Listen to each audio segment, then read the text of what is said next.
இப்போ நாம பார்த்துட்டு இருக்கக்கூடிய இந்த கடவுளுடைய சிலைக்கு உயிர் இருக்கு அப்படின்னு சொல்றாங்க. அதுக்கு சில தகவல்களும் சொல்றாங்க. அதாவது இப்ப நாம பார்த்த இந்த சிலை மனிதனுடைய சருமத்தை போல ரொம்பவே மென்மையா இருக்குமா. இந்த நம்ம சிலையை அழுத்தி பார்த்தோம் அப்படின்னா நம்ம தோலை தொடுறது போலவே அந்த சருமத்துல உள்ள ஒரு அழுத்தம் உருவாகும் அப்படின்னும். முக்கியமான விஷயம், 4000 வருடங்களா இந்த சிலை மூச்சு விடக்கூடியதாக இன்னைக்கும் இந்த கடவுள் உயிரோடு இருக்கிறாரு அப்படின்னு சொல்றாங்க. இதை பத்தின முழுமையான தகவலை நான் வீடியோக்கு உள்ள சொல்றேன். இந்த வீடியோ காட்சியும் பின்னாடி உள்ளுக்குள்ள தொடர்ந்து பார்க்கலாம். இந்த வீடியோவை பார்க்கக்கூடிய நீங்க இந்த மாதிரியான அமானுஷ்யமான ஆச்சரியமான விஷயங்களை பத்தி நீங்க என்ன நினைக்கிறீங்க அப்படிங்கிற உங்களுடைய கருத்துக்களை மறக்காம கமெண்ட் பாக்ஸ்ல பதிவிடுங்க. இந்த மாதிரி தகவல்களை நீங்க கேள்விப்பட்டிருக்கீங்களா? உங்க ஊர்ல இந்த மாதிரி ஆச்சரியமான கோவில்கள் இருக்கா? முக்கியமா இந்த வீடியோவை பார்த்து தான் இந்த தகவலை நான் தெரிஞ்சுக்கிட்டேன் அப்படின்னா மறக்காம கமெண்ட் பாக்ஸ்ல பதிவிட்டுட்டு நரசிம்மருக்கு போற்றி என்ற வாசகத்தை கமெண்ட் பாக்ஸ்ல பதிவிட்டுட்டு வீடியோவை ஸ்கிப் பண்ணாம பாருங்க. நீங்க இன்னும் உற்சாகம் டிவி சேனலை சப்ஸ்கிரைப் பண்ணாம இருந்தா சப்ஸ்கிரைப் பண்ணிக்கோங்க. கூடவே இருக்க பெல் ஐகானை மறக்காம கிளிக் பண்ணிருங்க. வாங்க வீடியோக்குள்ள போகலாம். இந்த வீடியோ பார்த்துட்டு இருக்கக்கூடிய உங்களுக்கு வீட்டில் நிறைய ஒரு எதிர்மறையான விஷயங்கள் நடக்குதா? அதாவது விபத்து நடக்கிறது, சண்டை சச்சரவு வர்றது, ரொம்ப கடனில் போய் மூழ்கிறது, தேவையில்லாத நோய்கள் நமக்கு வர்றது, இந்த மாதிரியான பிரச்சனைகள்லாம் சந்திச்சிட்டு இருக்கீங்க அப்படின்னா இந்த வீடியோக்கு கீழே நான் ஒரு தொலைபேசி எண் கொடுத்துருக்கேன் டிஸ்கிரிப்ஷனில். அந்த எண்ணுக்கு தொடர்பு கொண்டு பேசி பாருங்க. உங்களுக்கு எப்படிப்பட்ட பிரச்சனைகள் இருந்தாலும் அதற்கான சரியான பரிகார பலன்கள் சொல்லுவாங்க.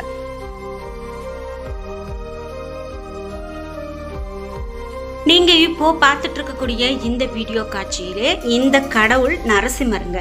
இந்த நரசிம்மருக்கு தீபாராதனை காட்டுறாங்க. தீபாராதனை காட்டதுக்கு பிறகு பூக்கள் வைக்கிறாங்க. அந்த சிலையில வச்சு ஒரு அழுத்தம் கொடுக்குறாங்க. அந்த பூ அழுந்துறதை நம்ம பார்க்குறோம்.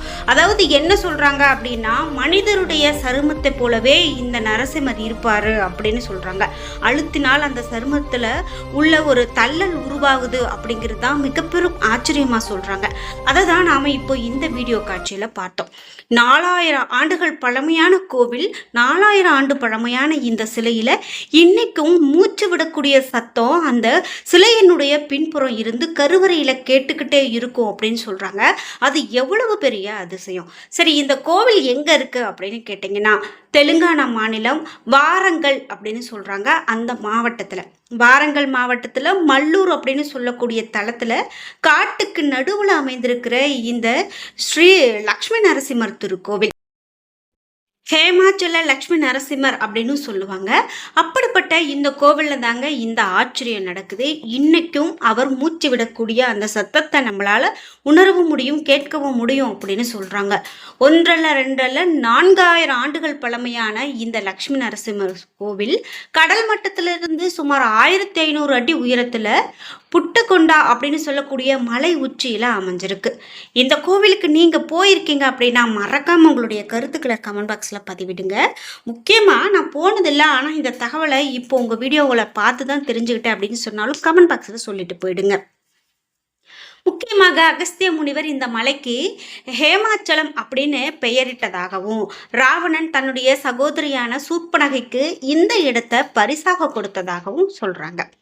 விஜயநகர மன்னர் கிருஷ்ணதேவராயர் ஆட்சியின் போது இந்த கோவில் செழித்து வளர்ந்ததாகவும் சொல்லப்படுது. இந்த கோவில்ல 10 அடி உயரத்துல ஸ்ரீ நரசிம்ம சுவாமி அழகுற வீட்டு இருக்கிறது கண்கொள்ளா காட்சியா இருக்கும். கோவிலினுடைய கொடிமரம் 60 அடி உயரம் கொண்டிருக்கு. கோவில் அருகில பாறை வடிவ உக்கர ஆஞ்சநேய சுவாமியை நம்மளால பார்க்க முடியும். முக்கியமாக இந்த லக்ஷ்மி நரசிம்மர் அப்படின்னு பார்த்தீங்கன்னா சாதாரணமான லக்ஷ்மி நரசிம்மருடைய உருவத்துல இல்லாம ஒரு மனிதரை போலவே காட்சி கொடுக்கிறாரு அப்படின்னு சொல்றாங்க. இந்த கோவில்ல வனப்பகுதியில ஒரு மலை உச்சியில அமைந்திருக்கிறதால இறைவனை நாம தரிசிக்க 150 படிகள் ஏறி போகணும். புனித கோதாவரி ஆறு இங்கு காட்டினுடைய வழியாக பாய்ந்து போகிறது அப்படிங்கிறது ஒரு தனி சிறப்பம்சம்.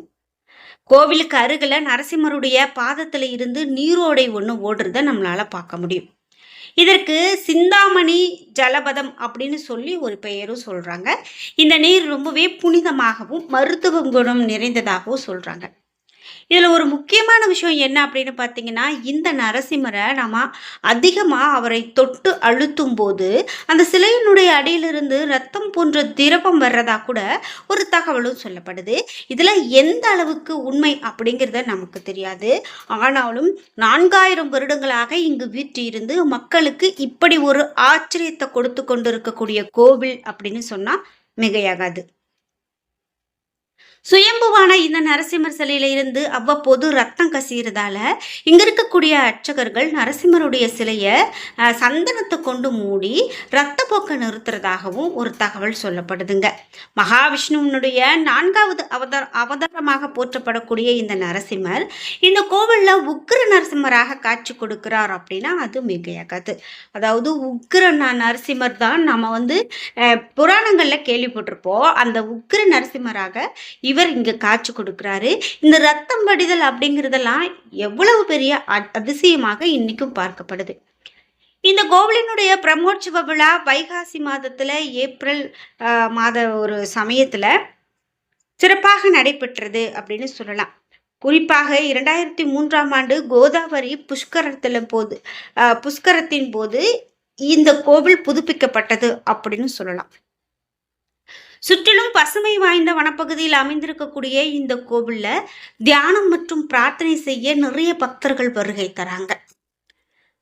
அதே போல பத்ராச்சலத்தில இருந்து 90 கிலோமீட்டர் தொலைவிலும், வாரங்கல் நகரத்தில இருந்து 130 கிலோமீட்டர் தொலைவிலும் இந்த தலம் அமைஞ்சிருக்கு. கோவில் காலை 8:30 மணி முதல் 1 மணி வரையும், மதியம் 2:30 மணி முதல் 5:30 மணி வரையும் திறந்திருக்கும். காட்டுப்பகுதியில அமைந்திருக்கிறதால விரைவில் கோவில் நடைய மூடிடுவாங்க அப்படின்னு சொல்லலாம். இந்த கோவிலுக்கு நீங்களும் போகணும் அப்படின்னா கண்டிப்பா நீங்க இந்த தெலுங்கானா மாவட்டத்துக்கு போயிட்டு வாங்க. தெலுங்கானா மாநிலத்துல வாரங்கல் மாவட்டத்துல மல்லூர் அப்படின்னு சொல்லக்கூடிய தளத்துல காட்டுக்கு நடுவுல இந்த கோவில் அமைஞ்சிருக்கு அப்படின்னு நம்ம பார்த்தோம். இந்த இடத்துக்கு போயிட்டு வந்தீங்க அப்படின்னா கண்டிப்பா உங்களுக்கும் ஒரு நிறைய விஷயங்கள் ஆச்சரியமானதா கிடைக்கும். அதற்கு பஞ்சமே இல்லை அப்படின்னு சொல்றாங்க. சரி, முக்கியமா நம்ம ஒரே நேரத்துல 3 நரசிம்மரை தரிசித்தோம் அப்படின்னா மிகப்பெரும் நன்மை கிடைக்கும் அப்படின்னு சொல்றாங்க. அது என்ன அப்படின்னு பார்க்கலாம். முக்கியமாக 3 நரசிம்மரை நம்ம வழிபாடு செய்தோம் அப்படின்னா இறைவன் தூணிலும் இருப்பான் துரும்பிலும் இருப்பான் அப்படின்னு சொல்றதுக்கு ஏற்றாற் போல அமைந்தது தாங்க நம்ம இந்த நரசிம்மரை சொல்லுவோம். இந்த உலகத்துக்கு இந்த விஷயத்த உணர்த்திய சிறப்பு வாய்ந்த அவதாரம் நரசிம்மர் அவதாரம். பக்தி மட்டுமே பிரதானமாக கருதி கூப்பிட்ட குரலுக்கு ஓடி வந்த அவதாரம் நரசிம்ம அவதாரம். ஸ்ரீ நரசிம்மருக்கு நம்ம தமிழகத்துல அஷ்ட நரசிம்மர் ஆலயங்கள் அப்படின்னும் சோளிங்கர், நாமக்கல், பூவரசங்குப்பம், பரிக்கல், சிங்கிரிக்குடி, அதே போல சிங்கப்பெருமாள் கோவில், அந்திலி மற்றும் சிந்தலவாடி அப்படின்னு நிறைய இடங்கள்ல கோவில் இருக்கு. ஆனா ஒரே நேர்கோட்டில் அமைந்திருக்கக்கூடிய 3 நரசிம்மர் ஆலயங்களும் இருக்கு. 3 ஒரே நாள்ல தரிசிப்பது ரொம்ப புனிதமா சொல்றாங்க. இந்த கோவில்கள் என்ன அப்படின்னு பார்த்தீங்கன்னா சிங்கிரிக்குடி, பூவரசங்குப்பம், பரிக்கல், இந்த 3 தாங்க ஒரே நேர்கோட்டில் அமைந்த கோவில். இந்த கோவிலுக்கு நீங்க போய் வழிபாடு செய்துட்டு வாங்க. கண்டிப்பா இந்த 3 கோவிலும் ஒரே நேரத்துல வழிபாடு செய்யும் போது நிச்சயமாக உங்களுக்கு மிக பெரும் மாற்றத்தை சந்திக்க முடியும் அப்படின்னு சொல்றாங்க. என்ன நண்பர்களே, இன்னைக்கு வீடியோவில் நாம மூச்சு விடக்கூடிய நரசிம்மரை பற்றி நிறைய விஷயங்களை தெரிஞ்சுக்கிட்டோம். அதே போல இந்த 3 நரசிம்மர் பற்றி சில விஷயங்களை தெரிஞ்சுக்கலாம். புதுச்சேரியில இருந்து சிங்கிரிக்குடி ஆலயம் மிக ரொம்ப அருகில தான். ஒரே நாள்ல இந்த 3 ஆலயங்களை வழிபட விரும்புறவங்க புதுச்சேரியில இருந்து இந்த நரசிம்மர் வழிபாட்டை துவங்கலாம். அதாவது சிங்கிரிக்குடியில அருள்மிகு ஸ்ரீ நரசிம்மமூர்த்தி திருநாமம் ஸ்ரீ லக்ஷ்மி நரசிம்மர் அப்படின்னு சொல்றாங்க. இவர் உக்கிர நரசிம்மராக காட்சி கொடுக்கிறாரு. 16 கரங்களோடு காட்சி கொடுக்கிறாரு. இவர் 2 கரங்கள் இரணியாகசிபுவினுடைய உடலை கிழித்தபடியும், மற்ற கரங்கள் பிரயோக சகிக்ரம் ஸ்ரீகா அப்படின்னு சொல்லக்கூடிய குத்துக்கத்தியால ராட்சசனுடைய தலையை அறுத்தல், மற்றொரு கை கத்தி அசுரனை கொள்ளுதல் அப்படிங்கிற இந்த மாதிரி கரங்கள்லாம் அமைஞ்சிருக்கு. புதுச்சேரியிலிருந்து 11 கிலோமீட்டர் தொலைவில் இந்த சிங்கிரிக்குடி அப்படிங்கிற இடம் அமைஞ்சிருக்கு. 2வது கோவில் அப்படின்னு பார்த்தீங்கன்னா பூவரசங்குப்பம். இந்த பூவரசங்குப்பம் ஒரே நேர்கோட்டில் நரசிம்மர் வரிசையில் 2வதா அமைஞ்சிருக்கக்கூடிய கோவில். சிங்கரிக்குடியில இருந்து 26 கிலோமீட்டர் தொலைவில் இந்த தலத்துக்கு போகலாம். அதாவது ஸ்ரீ லக்ஷ்மி நரசிம்மர் அப்படிங்கிற திருநாமத்தோடு அருள்பாலித்து வராரு. மூலவர் 4 கரங்களோடு காட்சி கொடுக்கிறாரு. 2 கரங்கள்ல சங்கும் சக்கரமும் காணப்படும். ஒரு கையால அமிர்தவல்லி தாயாரை அணைத்து கொண்டிருப்பது போலவும், வலது கையால பக்தர்களுக்கு அருள் வழங்குகிறார் அப்படின்னும், இந்த நரசிம்மரை வழிபட்டா உடல் சம்பந்தப்பட்ட பிணிகள் மற்றும் சகல தோஷங்களும் நிவர்த்தியாகும். மூன்றாவதாக பரிக்கல். பூவரசங்குப்பத்தில் இருந்து 39 கிலோமீட்டர் தொலைவில் அமைந்திருக்கிறது தான் மூன்றாவதாக வழிபட வேண்டிய பரிக்கல் நரசிம்மர். இங்கேயும் இறைவன் திருநாமம் ஸ்ரீ லக்ஷ்மி நரசிம்மர், தாயார் திருநாமம் கனகவல்லி தான். பதவி உயர்வு வேண்டும் அப்படின்னு நினைக்கிறவங்க இந்த கோவிலுக்கு போய் வழிபாடு செய்யலாம். இழந்த பதவியை மீண்டும் அடைய முயற்சிக்கிறவங்க இங்க வந்து வழிபாடு செய்து பயன்பெறலாம். விழுப்புரத்துல இருந்து உளுந்தூர்பேட்டை செல்லக்கூடிய வழியில சுமார் 21 கிலோமீட்டர் தொலைவில் பரிக்கல் இருக்கு. இந்த 3 லக்ஷ்மி நரசிம்மர் கோவில்களுமே மேற்குல இருந்து கிழக்காக ஒரே நேர்கோட்டில் அமைஞ்சிருக்கு. ஒரே நேர்கோட்டில் இந்த 3 நரசிம்மர் ஆலயங்களும் சென்று இறைவனை நாம தரிசிக்கிறது ரொம்ப மிக புனிதமானதாகவும் சொல்லப்படுது. அதே போல வரிசைப்படி காலையில நாம சிங்கிரிக்குடி, பகல்ல பூவரசங்குப்பம், இறுதியில பரிக்கல் அப்படின்னு தரிசிக்கணும். இந்த முறையில தரிசித்தா நம்மளுடைய கடன், குடும்ப பகை, மற்ற குடும்ப பிரச்சனைகள் எல்லாமே விலகும் அப்படிங்கிறது பக்தர்களுடைய மிக பெரும் நம்பிக்கையா இருக்கு. நாம முன்ன பார்த்தது அந்த தெலுங்கானா மாவட்டத்துல இருக்கக்கூடிய லக்ஷ்மி நரசிம்மரை பார்த்தோம், தெலுங்கானா மாநிலத்துல. ஆனா அப்படி அவ்வளவு தூரம் நம்மளால போய் பார்க்க முடியல, நாங்க தமிழகத்துல இருக்கிறோம் அப்படின்னு சொல்லக்கூடிய பக்தர்கள் இந்த மூன்று நரசிம்மரையும் ஒரே நாள்ல தரிசிக்கும் போது நிச்சயமாக நல்ல பலன் கிடைக்கும். நீங்களும் இந்த மாதிரி வழிபாடுகள் செய்திருக்கீங்க அப்படின்னா மறக்காம உங்களுடைய கருத்துக்களை கமெண்ட் பாக்ஸ்ல பதிவிடுங்க. என்ன நண்பர்களே, இன்னைக்கு வீடியோவில் ரொம்பவே ஆச்சரியமான ஒரு கோவில் பற்றி பார்த்தோம். மூச்சு விடக்கூடிய நரசிம்மர், இன்றைக்கு உயிரோடு இருக்கக்கூடிய ஒரு நரசிம்மரை பார்த்தோம். இந்த வீடியோ கண்டிப்பாக உங்களுக்கு ரொம்ப பயனுள்ளதாக இருந்திருக்கும். வீடியோ உங்களுக்கு ரொம்ப பயனுள்ளதாகவும் பிடித்ததாகவும் இருந்திருக்கும். வீடியோ உங்களுக்கு பிடிச்சிருந்தா லைக் பண்ணுங்கள், ஷேர் பண்ணுங்கள், கமெண்ட் பண்ணுங்கள். நீங்கள் இன்னும் உற்சாகம் டிவி சேனலை சப்ஸ்கிரைப் பண்ணாமல் இருந்தால் சப்ஸ்கிரைப் பண்ணிக்கோங்க.